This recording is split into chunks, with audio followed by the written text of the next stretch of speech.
नमस्कार साथियों, स्वागत है आपका हमारे YouTube चैनल में। आप छत्तीसगढ़ की किस जगह से हमारे समाचार सुन रहे हैं?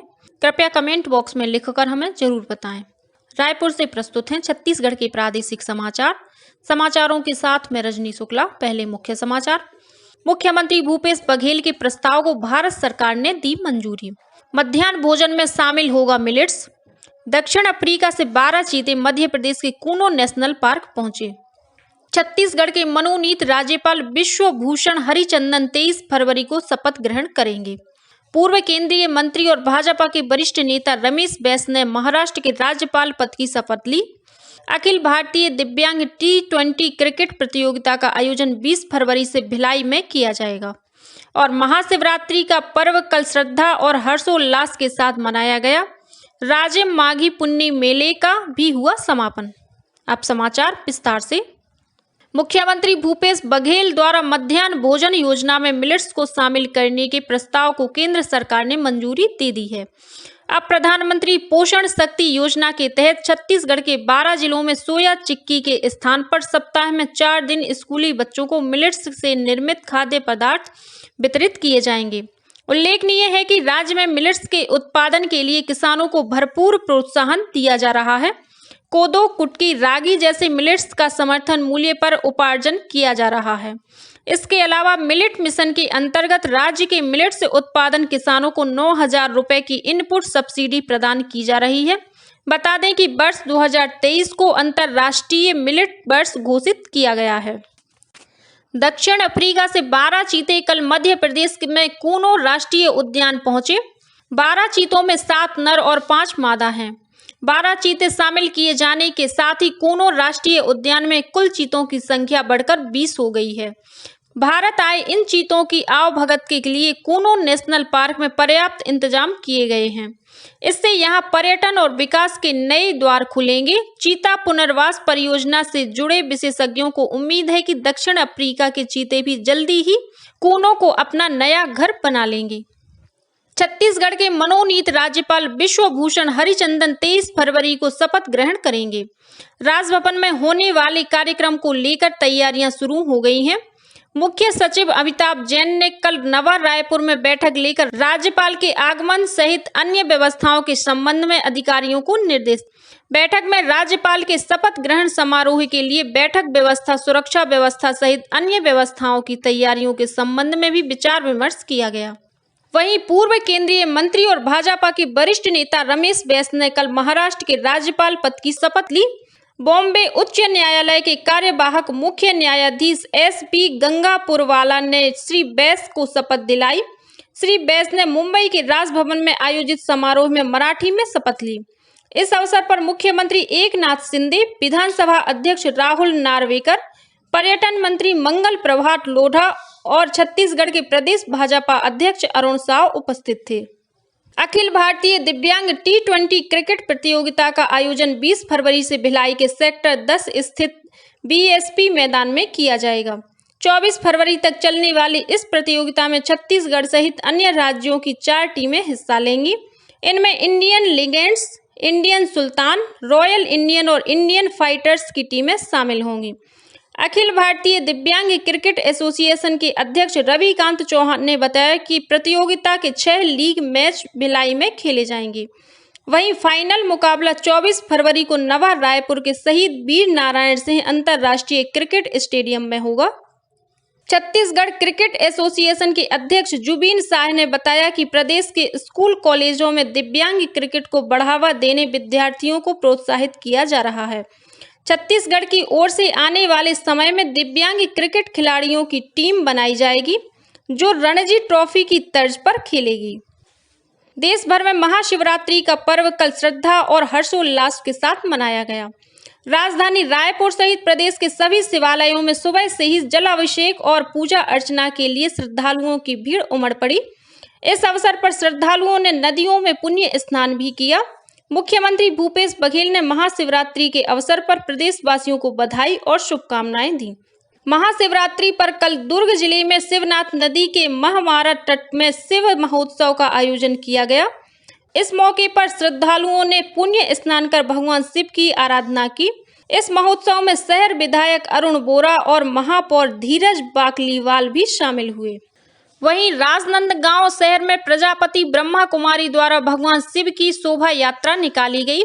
वहीं शहर में विभिन्न स्थानों पर भंडारे का भी आयोजन किया गया।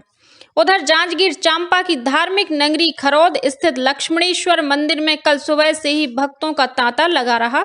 8वीं शताब्दी में बने इस मंदिर में दर्शन के लिए देश विदेश से श्रद्धालु पहुंचते हैं। वहीं धमतरी जिले में विंध्यवासिनी मंदिर से बनारस की तर्ज पर भव्य झांकियों के साथ भगवान शिव की बारात निकाली गई, जो बूढ़ेश्वर महादेव मंदिर पहुंची। महाशिवरात्रि के अवसर पर कल बस्तर जिले के सभी शिव मंदिरों में भी श्रद्धालुओं की भीड़ देखी गई।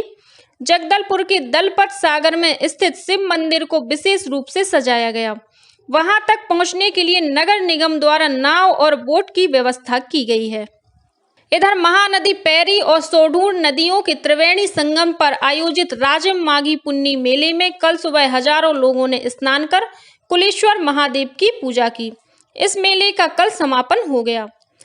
भारतीय राष्ट्रीय कांग्रेस का 85वां अधिवेशन नवा रायपुर में 24 से 26 फरवरी तक होगा। अधिवेशन की तैयारियों को लेकर प्रदेश कांग्रेस कमेटी की ओर से बैठकें आयोजित की जा रही हैं। इसी कड़ी में कल राजधानी स्थित राजीव भवन में कम्युनिकेशन समिति, आवास समिति, कंट्रोल रूम समिति और प्रचार प्रसार समिति की बैठक हुई। बैठक में कार्य योजना पर विचार विमर्श किया गया और पदाधिकारियों को जिम्मेदारियां सौंपी गईं। राजधानी रायपुर के सुभाष स्टेडियम में इन दिनों मिलेट्स कार्निवाल का आयोजन किया जा रहा है। 3 दिवसीय इस कार्निवाल में शुक्रवार को मुख्यमंत्री भूपेश बघेल शामिल हुए और उन्होंने लोगों को अपने खान पान में मिलेट्स से बने व्यंजनों को शामिल करने की अपील की। इस अवसर पर मुख्यमंत्री ने किसानों से मिलेट्स के उत्पादन को बढ़ाने के लिए कहा। उन्होंने यह भी कहा कि राजधानी रायपुर सहित प्रदेश के 6 स्थानों पर मिलेट्स कैफे खोले जाएंगे, जिनका संचालन महिला स्वसहायता समूहों द्वारा किया जाएगा। वहीं वन मंत्री मोहम्मद अकबर ने कहा कि इस कार्निवाल के माध्यम से लोगों को मिलेट्स की खूबियों के बारे में जानने को मिलेगा। उन्होंने कहा कि कोदो, कुटकी और रागी सेहत के लिए बहुत ही फायदेमंद है। रायपुर स्थित इंदिरा गांधी कृषि विश्वविद्यालय के कुलपति डॉक्टर गिरीश चंदेल ने बताया कि विश्वविद्यालय द्वारा कोदो, कुटकी और रागी की 9 प्रजातियां विकसित की गई हैं। साथ ही विश्वविद्यालय में करीब 300 क्विंटल बीज उपलब्ध है। रायपुर में आयोजित इस मिलेट्स कार्निवाल में 49 स्टॉल लगाए गए हैं, जिनमें से 25 छत्तीसगढ़ के और 24 अन्य राज्यों के हैं। इनमें 7 राज्यों के प्रतिनिधि भी शामिल हो रहे हैं। छत्तीसगढ़ मिलेट कार्निवाल के दूसरे दिन कल मिलेट की खेती एवं उपार्जन की चुनौतियों एवं अवसर पर केंद्रीय संगोष्ठी का आयोजित हुआ। कोरबा जिले में कल से 2 दिवसीय पाली महोत्सव शुरू हो गया। इसका उद्घाटन संस्कृति मंत्री अमरजीत भगत ने किया। इस अवसर पर उन्होंने कहा कि आने वाले समय में पाली महोत्सव और भव्य रूप लेगा और पूरे देश में अपनी अलग पहचान बनाएगा। उन्होंने कहा कि राज्य सरकार प्रदेश की संस्कृति और लोक कला के संरक्षण और उसे बढ़ावा देने के लिए अनेक प्रयास कर रही है। इस मौके पर श्री भगत ने पाली महोत्सव कार्यक्रम स्थल में पक्का शेड बनाने की घोषणा की। महोत्सव के पहले दिन कल जबलपुर के कलाकारों ने आकर्षक शिव झांकी पेश की। वहीं रजी मोहम्मद का पियानो वादन, बिलासपुर की टीम ने कठपुतली नृत्य और बसंत बघेल की टीम ने पंथी नृत्य प्रस्तुत किया। निःशुल्क बाल शिक्षा का अधिकार अधिनियम RTE के तहत आर्थिक रूप से कमजोर वर्ग के बच्चों के स्कूलों में प्रवेश और शुल्क प्रतिपूर्ति राशि के भुगतान का संचालन अब फिर से लोक शिक्षण संचालनालय को सौंपा गया है। पहले यह जिम्मेदारी राज्य परियोजना कार्यालय समग्र शिक्षा को सौंपी गई थी। इस संबंध में राज्य शासन की ओर से जारी पत्र में कहा गया है कि निजी स्कूलों को मान्यता देने और निरस्त करने संबंधी अधिकार जिला शिक्षा अधिकारी का होता है और जिला शिक्षा अधिकारी लोक शिक्षण संचालक के प्रत्यक्ष नियंत्रण में कार्य करते हैं। और अब कुछ अन्य खबरें संक्षेप में। कोरिया जिला सत्र न्यायालय ने 30 जनवरी 2021 को हुए हत्या के मामले में आरोपी दंपति को आजीवन कारावास की सजा सुनाई है। जसपुर जिले के पत्थल गांव में ढलाई के दौरान सेंटरिंग प्लेट गिरने से उसमें दबकर एक मजदूर की मौत हो गई। वहीं 9 अन्य मजदूर घायल हो गए हैं, जिन्हें पत्थल गांव के अस्पताल में भर्ती कराया गया है। इनमें से एक मजदूर की हालत गंभीर बनी हुई है। बिलासपुर जिले के बेलगहना थाना क्षेत्र के करवा गांव में पति पत्नी की लाश घर में मिली है।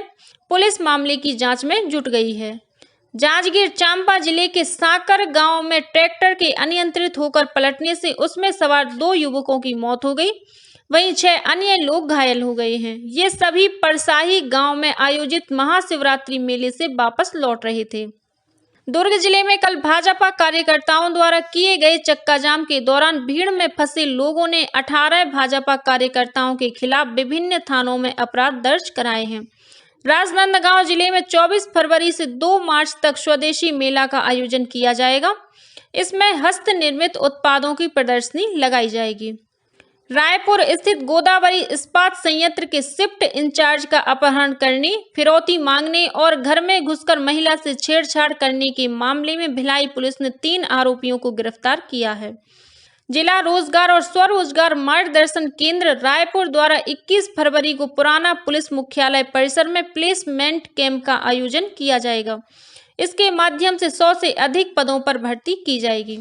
रायपुर के बैरन बाजार स्थित शासकीय सह शिक्षा पॉलिटेक्निक कॉलेज में एक निजी कंपनी द्वारा रोजगार मेले का आयोजन किया गया। इसमें तकनीकी परीक्षा के बाद 61 विद्यार्थियों का चयन साक्षात्कार के लिए हुआ। भिलाई में एक निजी कॉलेज की ओर से दिव्यांग विद्यार्थियों और अन्य दिव्यांगियों के लिए 6 मार्च को प्राइड फैशन शो का आयोजन किया जाएगा और अनुसूचित जाति, जनजाति और अन्य पिछड़ा वर्ग के पोस्ट मैट्रिक छात्रवृत्ति के तहत त्रुटि सुधार की अंतिम तिथि 10 मार्च निर्धारित की गई है।